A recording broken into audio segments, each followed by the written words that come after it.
നമസ്കാരം. Raf talk ഫുട്ബോളിലേക്ക് അവർക്കും സ്വാഗതം. തനിക്ക് കോൺട്രാക്റ്റ് ടെർമിനേറ്റ് ചെയ്ത് എല്ലാം നിർത്തി പോകണമെന്ന് ഫിലിപ്പെ കുട്ടീഞ്ഞോ പറഞ്ഞത് വാസ്കോ ഡി ഗാമ ക്ലബിൻ്റെ അധികൃതർക്ക് ഒരു ഞെട്ടലായിരുന്നു.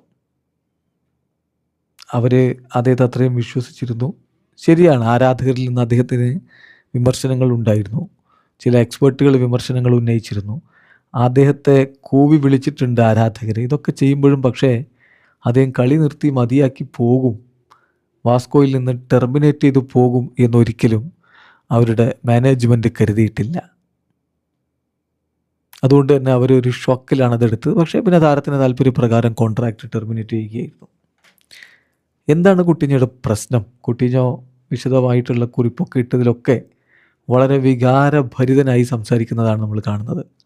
ഈ ക്ലബിൻ്റെ ഹൃദയത്തിലാണ്, ഇപ്പോൾ ഞാൻ വിട്ടു നിൽക്കുന്നതാണ് നല്ലതെന്ന് എനിക്ക് തോന്നുന്നു എന്നൊക്കെ പറഞ്ഞുകൊണ്ടുള്ള ഒരു വികാര നിർഭരമായൊരു കുറിപ്പ്. അപ്പോൾ കുട്ടീഞ്ഞോയെ തിരികെ കൊണ്ടുവരാൻ, ആ പഴയ ലിറ്റിൽ മജീഷ്യനെ തിരികെ കൊണ്ടുവരാൻ പറ്റില്ലേ? തിരികെ കൊണ്ടുവരാൻ ഒരേ ഒരു വഴിയേ ഉള്ളൂ എന്ന് പറയുന്നു മുൻ ബ്രസീലിയൻ കോച്ച് ടിറ്റെ. ടിറ്റെ പറയുന്നുണ്ട്, ഇദ്ദേഹത്തിൻ്റെ പേഴ്സണാലിറ്റി വളരെ ദുർബലമാണ്, ഫ്രിജൈലായൊരു പേഴ്സണാലിറ്റിയാണ്. ഈസിലി അദ്ദേഹം ഹേർട്ടാവും, പെട്ടെന്ന് അദ്ദേഹത്തിന് കാര്യങ്ങൾ മനസ്സിൽ കൊള്ളും, അദ്ദേഹം സങ്കടപ്പെടും. അത് കുട്ടീഞ്ഞോ തന്നെ അദ്ദേഹത്തിൻ്റെ സ്റ്റേറ്റ്മെൻറ്റ് പറഞ്ഞാൽ വളരെ റിസർവ്ഡ് ആയിട്ടുള്ളൊരു പേഴ്സണാണ് എന്ന്. അപ്പം മാനസികമായിട്ട് അങ്ങനെ ഉള്ള ഒരാളാണ്. അപ്പോൾ അദ്ദേഹത്തെ വീണ്ടും ശക്തിപ്പെടുത്തി അദ്ദേഹത്തിൻ്റെ ക്വാളിറ്റിയൊക്കെ പുറത്തെടുപ്പിക്കുന്ന തരത്തിലേക്ക് കൊണ്ടുവരണമെങ്കിൽ അദ്ദേഹത്തിനൊരു അഫെക്ഷൻ കൊടുക്കണം.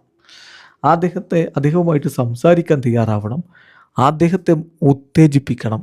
അങ്ങനെയുള്ളൊരു കോച്ചും ഒരു കണ്ടീഷനും ഉണ്ടെങ്കിൽ മാത്രമാണ് കുട്ടീഞ്ഞോക്ക് മികവിലേക്ക് പോകാൻ പറ്റുകയുള്ളൂ എന്ന് വളരെ കൃത്യമായിട്ട് ടിറ്റെ പറഞ്ഞു വെക്കുമ്പോൾ നമ്മൾ എങ്ങനെ ലിവർപൂളിലെ ലിറ്റിൽ മജീഷ്യനെ കണ്ടു എന്നുള്ളതിൻ്റെ കൃത്യമായ ഉത്തരം അവിടെയുണ്ട്. യെർഗൻ ക്ലോപ്പ് കൊടുത്ത സ്നേഹം, യെർഗൻ ക്ലോപ്പ് കൊടുത്ത സപ്പോർട്ട്, യെർഗൻ ക്ലോപ്പ് കൊടുത്ത ആ മോട്ടിവേഷൻ, അതിലാണ് കുട്ടീഞ്ഞോ തൻ്റെ ഫോമിൻ്റെ പാരമ്പര്യയിലേക്ക് കടന്നുപോയി നമ്മളെ വിസ്മയിപ്പിച്ചത്.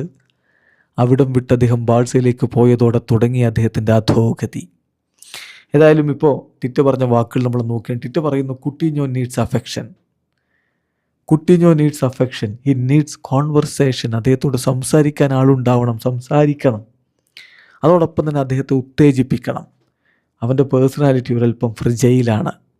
അപ്പോൾ അതനുസരിച്ച് ഹാൻഡിൽ ചെയ്തെങ്കിൽ മാത്രമേ നമുക്ക് കുട്ടീഞ്ഞോയെ മികവിലേക്ക് കൊണ്ടുവരാൻ പറ്റുകയുള്ളൂ എന്ന് വളരെ കൃത്യമായി ടിറ്റെ പറഞ്ഞു വെക്കുന്നു.